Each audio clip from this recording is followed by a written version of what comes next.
Hey everyone, hope you're having a good holiday season so far. Today, I wanted to go over a very specific lesson. I was playing doubles several weeks ago, and this kind of came up.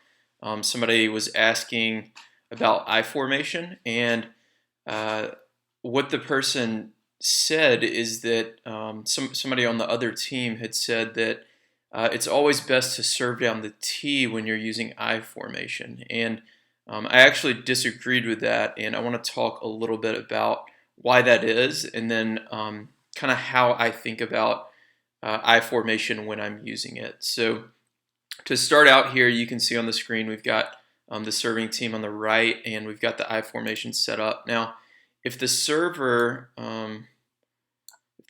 serves up the tee here, the returner is going to stretch to hit a forehand here. We're going to assume everybody's right-handed here.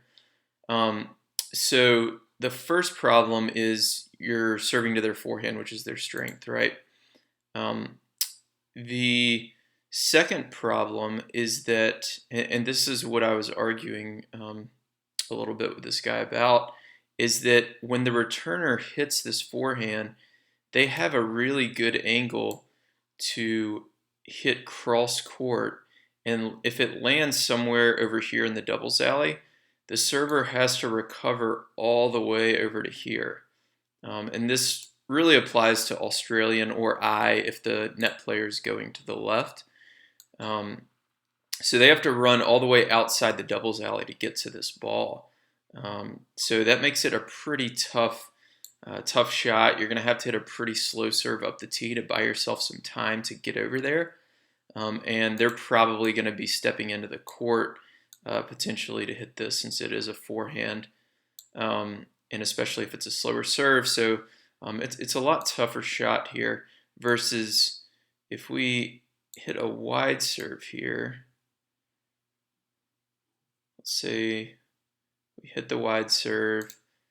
Then from here, for the person to get it up the line, one nice thing is that now we're hitting to their backhand, which is probably going to be their weaker shot. But they're probably hitting from somewhere out in here. So for them to get it up the line, they've got to actually kind of pull it a little bit cross court, kind of angled like that.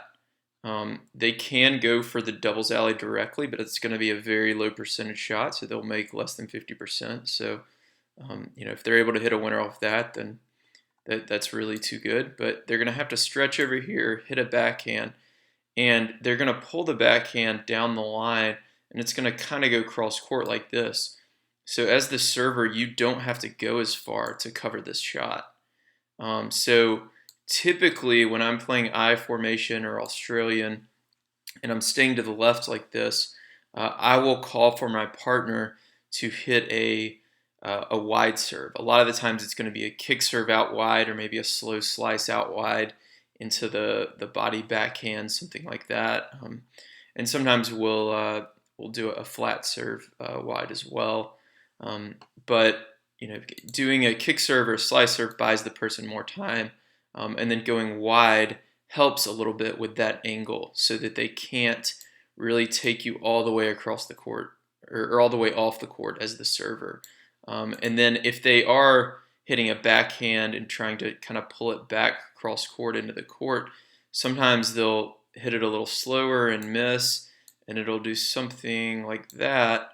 And then that gives you an opportunity to really press here at the net, and hit what's likely to be a weaker return, and poach on that. So that's how I like to think about the I formation. Typically, I wouldn't even say typically, I'd say like 99% of the time, we're doing this on the ad side, especially against a right-handed player who maybe struggles with their backhand. And what you'll find a lot of times, especially against high-level players who are used to a lot of pace, is the slower serves they actually struggle with more than the faster serves on the return. I know that's true of myself. If you hit a hard serve to my backhand, I'm going to be able to kind of punch it back relatively easily. But if you hit a little bit slower serve, I have trouble generating my own pace on that backhand return. So really hitting a slow serve, getting it out wide into the ad court, gives you that angle. The returner is going to struggle with it because it's a backhand, and it buys yourself a little bit more time to recover as the server over into the deuce court here for a forehand. So very simple tip this week. I hope that helps. Let me know if you have any questions. Put that in the comments or send me an email, and I will talk to you next week.